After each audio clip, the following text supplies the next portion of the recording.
الحمدللہ رب العالمین والصلاة والسلام علی سید المرسلین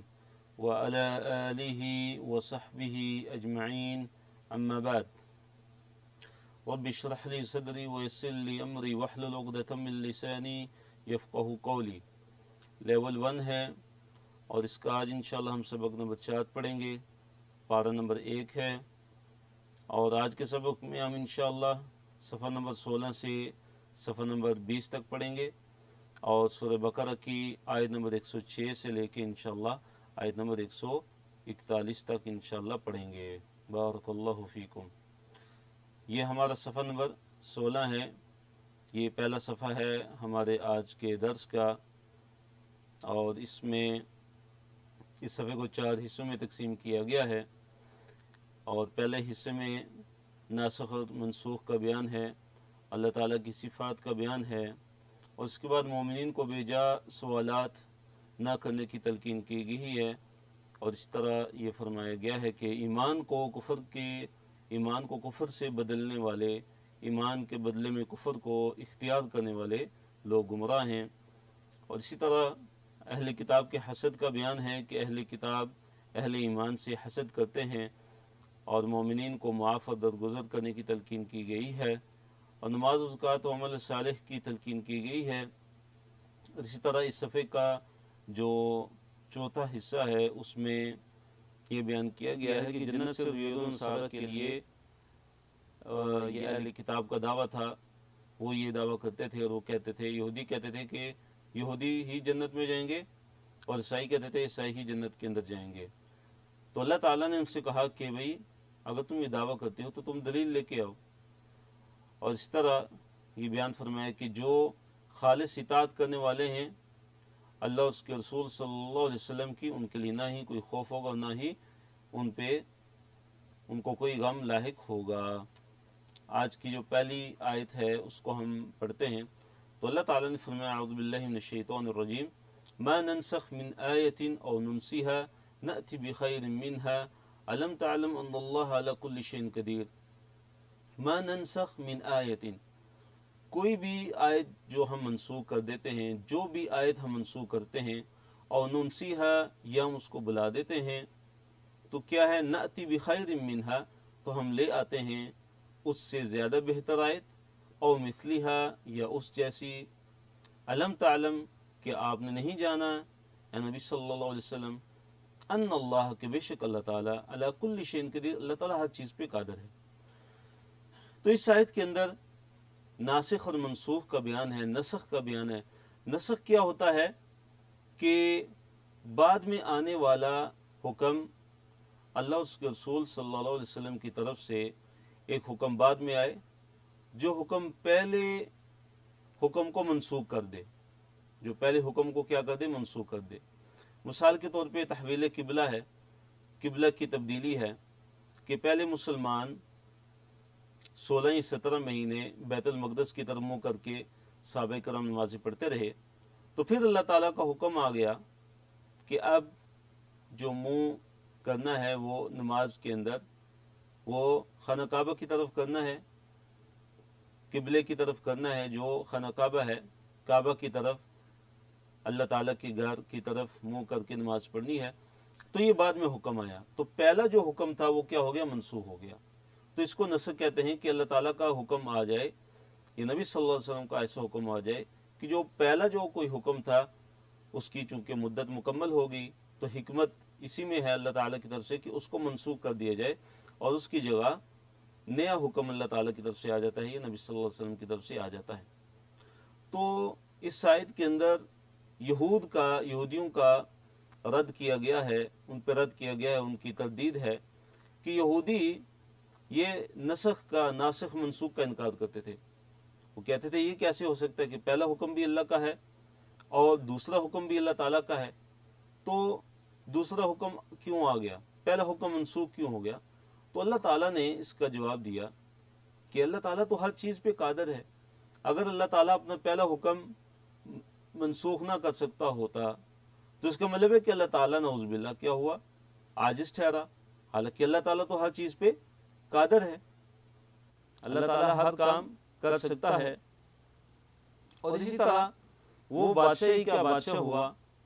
کہ جو اپنا پہلا حکم منسوخ کر کے دوسرا حکم نافذ نہ کر سکے. تو اللہ تو تمام بادشاہوں کا بادشاہ ہے، اللہ تعالیٰ تو ہر چیز پہ قادر ہے.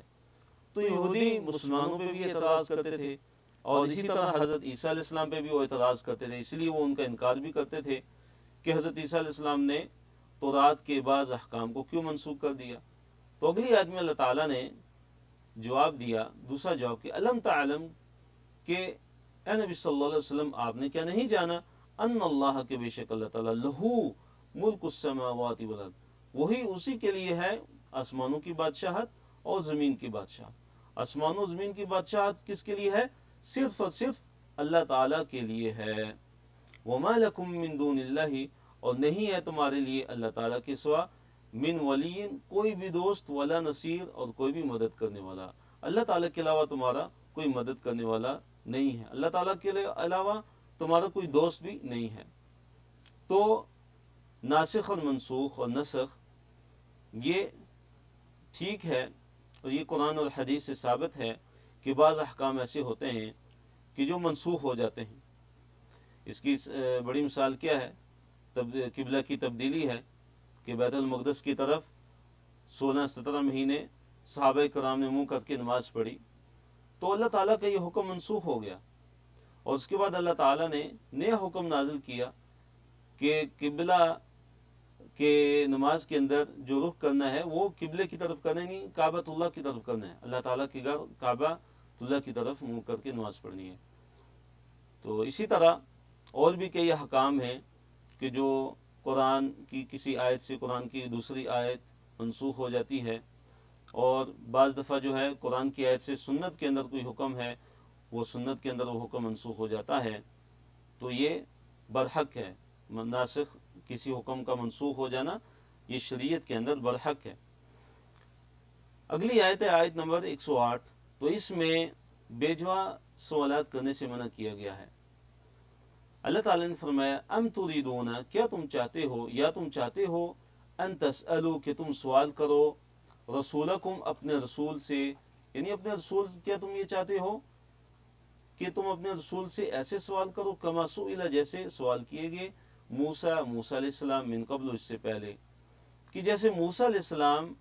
سے بھی سوال کیے گئے. موسیٰ علیہ السلام سے کیا سوال کیے گئے؟ ان سے کیا سوال کیا گیا تھا؟ ان سے یہ کہا گیا تھا کہ ہمیں اللہ تعالیٰ کو کھلم کھلا دکھاؤ. جیسے اللہ تعالیٰ نے ایک اور جگہ پہ فرمایا کہ یسألک اہل الکتاب ان تنزل علیہم کتابا من السماء، کہ اہل کتاب آپ سے سوال کرتے ہیں، اے نبی صلی اللہ علیہ وسلم، اہل کتاب آپ سے سوال کرتے ہیں کہ آپ ان پہ کوئی کتاب نازل کریں اوپر سے اللہ تعالیٰ کی طرف سے. تو اللہ تعالیٰ نے نبی صلی اللہ علیہ وسلم کو تسلی دی اور فرمایا کہ فقط سألوا موسیٰ اکبر من ذلک، کہ موسیٰ علیہ السلام سے تو انہوں نے اس سے بھی بڑا سوال کیا تھا، اس سے بھی بڑی چیز کا مطالبہ کیا تھا. اور وہ کیا سوال تھا؟ فقالوا ارنا اللہ جہرا، انہوں نے کہا تھا کہ ہمیں اللہ تعالیٰ کو دکھاؤ، کھلم کھلا ہم اللہ تعالیٰ کو دیکھنا چاہتے ہیں. تو ایسے ایسے سوالات انہوں نے کیے. تو اللہ تعالیٰ نے بیجا سوالات کرنے سے اہل ایمان کو بھی منع کیا اور یہودیوں کو بھی منع کیا. اور پھر فرمایا وَمَن يَتَبَدَّلِ الْإِيمَانَ وَمَن يَتَبَدَّلِ الْكُفْرَ بِالْإِيمَانِ، کہ جو بھی ایمان کے بدلے کفر کو لے لے، جو بھی ایمان کے بدلے کفر کو اختیار کر لے، فقط تو پس تحقیق ضل، وہ گمراہ ہو گیا، سواء السبیل، سیدھے راستے سے، سواء السبیل، سیدھے راستے سے. تو اللہ تعالیٰ نے اس آیت کے اندر یہ گستاخانہ سوالات کو کفر سے تعبیر کیا. یہ گویا کہ مترادف ہے کہ ایک بندہ ایمان کے مقابلے میں کفر کو اختیار کر رہا ہے. فقط ضل سواء السبیل، کہ جو بھی ایسا عمل کرتا ہے گویا کہ وہ سیدھے راستے سے ہٹ چکا ہے. اس کے بعد اس آیت کے اندر جو آیت نمبر ہے ہمارے پاس، آیت نمبر 109 ہے، اس میں اللہ تعالیٰ نے اہل کتاب کے حسد کا بیان فرمایا ہے، اور اسی طرح مومنوں کو یہ تلقین کی گئی ہے کہ آپ جو ہے صبر کریں، اللہ تعالیٰ کے حکم آنے تک صبر اور درگزر سے کام لیں اور ان کو معاف کریں. اللہ نے فرمایا کہ ود کثیر، چاہا بہت زیادہ من اہل کتابی اہل کتاب میں سے کافی زیادہ لوگوں نے یہ چاہا لو یردونکم کہ کاش وہ تمہیں لوٹا دیں من بعد ایمانکم تمہارے ایمان کے بعد کفارن کافر، یعنی تمہیں کافر بنا دیں۔ تو اللہ نے فرمایا کہ کئی اہل کتاب یہ چاہتے ہیں کہ تم اہل ایمان کو تمہارے ایمان لانے کے بعد پھر دوبارہ سے تمہیں کافر بنا دیں۔ تو یہاں اہل کتاب سے مراد یہود و نصارہ ہیں، اور یہ آیت عام ہے کہ نبی صلی اللہ علیہ وسلم کے زمانے کے یہود و نصارہ وہ بھی یہ چاہتے تھے کہ یہ اہل ایمان ان سے کسی نہ کسی طریقے سے ہم ان کا ایمان سلب کر لیں، اور قیامت تک کے آنے والے جو اہل کتاب ہیں جو یہود و نصارہ ہیں وہ بھی یہی چاہیں گے، اور جو موجودہ دور کے ہیں وہ بھی یہی چاہتے ہیں کہ یہ اپنے دین پہ قائم نہ رہیں بلکہ ان کو کسی نہ کسی طریقے سے ایمان سے ہٹا دیا جائے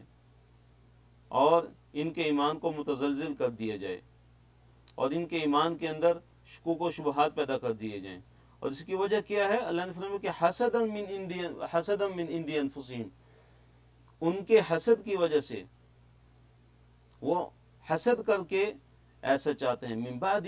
ما تبین لهم الحق، اس کے بعد کہ حق ان کے لیے کیا ہو چکا ہے؟ بالکل واضح ہو چکا ہے۔ حق کے واضح ہونے کے بعد بھی وہ کیا کرتے ہیں کہ وہ چاہتے ہیں کہ اہل ایمان سے ان کا ایمان سلب کر دیا جائے، ان کو کافر بنا دیا جائے، جیسے وہ ہیں اسی طرح اہل ایمان بھی بن جائیں۔ تو اللہ نے کیا حکم دیا؟ فاعفو، پس درگزر کرو، معاف کرو، وصفہو، درگزر کرو، حتیٰ یہاں تک کہ یأتی اللہ، اللہ تعالیٰ لے آئے بامرہ، اپنا امر، اپنا حکم لے آئی۔ اپنے حکم سے مراد کیا ہے؟ لڑائی۔ یہاں تک کہ اللہ تعالیٰ لڑائی کا حکم نہیں دے دیتا تب تک تم ان کو معاف کرتے رہو اور درگزر کرتے رہو۔ تو اس کے بعد کیا ہوا؟ جب لڑائی کا حکم آیا تو یہ ذلیل و رسوا ہوئے۔ جو بنو قینقاع تھے اور بنو نذیر تھے ان کو جزیرہ عرب سے جلا وطن کر دیا گیا، اور جو بنو قریظہ تھے ان کو قتل کر دیا گیا۔ تو یہ دنیا کے اندر ان کی رسوائی تھی، اور جو آخرت کا عذاب ہے وہ تو عذاب عظیم ہے۔ اللہ نے فرمایا کہ ان اللہ علی کل شیء قدیر، کہ بے شک اللہ تعالی ہر چیز پر قادر ہے۔ اللہ تعالیٰ کے لیے کوئی چیز مشکل نہیں ہے۔ اگلی آیت اس میں اللہ رب العالمین فرماتے ہیں کہ وہ اقیم الصلاۃ، اور نماز کو قائم کرو۔ اقیم الصلاۃ، اور نماز کو قائم کرو۔ نماز کا اللہ تعالیٰ نے حکم دیا، نماز کو قائم کرنے کا حکم دیا اللہ تعالیٰ نے۔ وآتوا الزکوٰۃ، اور فرمایا کہ زکوٰۃ ادا کرو، زکوٰۃ کو دو۔ وما تقدموا لانفسکم، اور جو بھی نیکی تم اپنی جانوں کے لیے آگے بھیجو گے، من خیر، کوئی بھی نیکی، تجدوہ عند اللہ، تم اس کو اللہ تعالیٰ کے ہاں پاؤ گے۔ جو بھی نیکی تم اپنی جانوں کے لیے، اپنے آپ کے لیے آخرت میں آگے تم بھیجو گے تو تم اسے اللہ تعالیٰ کے ہاں لازمی ضرور پاؤ گے۔ ان اللہ بما تعملون بصیر، اللہ نے فرمایا کہ بے شک اللہ تعالیٰ تم جو کچھ کرتے ہو اللہ تعالیٰ خوب دیکھنے والا ہے۔ اللہ تعالیٰ تمہارے اعمال سے واقف ہے، تمہاری خلوتوں سے بھی واقف ہے، اللہ تعالیٰ تمہاری جلوتوں سے بھی واقف ہے۔ چاہے تم اکیلے ہو یا چاہے تم لوگوں کے درمیان میں ہو، اللہ تعالیٰ تمہارے اعمال سے خوب واقف ہے، اس لیے اللہ تعالیٰ سے ڈر کے رہو۔ آیت نمبر 111 ہے، اس میں یہود و نصارہ کی ایک خوش فہمی کا ذکر ہے کہ وہ یہ دعویٰ کرتے تھے کہ جنت کے اندر صرف یہود و نصارہ ہی جائیں گے۔ یہودی کہتے تھے جنت کے اندر صرف یہودی جائیں گے، اور نصارہ کہتے تھے کہ جنت کے اندر صرف نصارہ جائیں گے۔ تو اللہ تعالیٰ نے ان کا رد فرمایا اور کہا کہ بھئی یہ تو تمہاری آرزوئیں ہیں، اور یہ تو تمہاری صرف جہالت کی بنا پہ خوش فہمیاں ہیں۔ اگر تمہارے پاس کوئی دلیل ہے تو دلیل لے کے آؤ، دلیل سے ثابت کرو۔ ایسے بے علم اور جھوٹے دعوے اور جہالت کی بنا پہ کیے گئے دعوے قابل قبول نہیں ہیں۔ تو اللہ نے فرمایا وقالوا، اور انہوں نے کہا، یعنی یہود و نصارہ نے کہا، لن يدخل الجنت، ہرگز داخل نہیں ہوگا جنت کے اندر، الا مگر من، وہ لوگ، کان